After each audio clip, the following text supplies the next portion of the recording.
বন্ধুরা আজকের রেসিপি দই চিকেন। চিকেনটা আমি দিয়ে দিলাম, এবার সর্ষে 2 চামচ দিয়ে দিলাম, ম্যারিনেট করে নেব।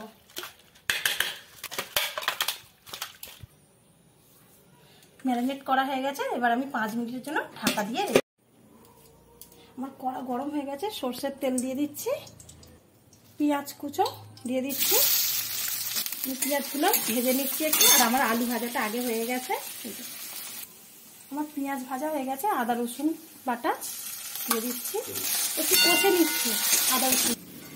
আমি শিলে লঙ্কা বেটে নিয়েছি, লঙ্কার পেস্টটা আমি দিয়ে দিচ্ছি, একটু হলুদ গুঁড়োও দিয়েছি, নেড়ে নিচ্ছি। টমেটো কুচিগুলো দিয়ে দিচ্ছি, এবার নাড়িয়ে নিচ্ছি একটু। মশলা আমার কষানো হয়ে গেছে, এবার ম্যারিনেট করা চিকেনটা ঢেলে দিলাম, এবার আমি নাড়িয়ে নিচ্ছি। মাংস আমার চিকেন কষা হয়ে গেছে, এই যে তেল ছেড়ে গেছে।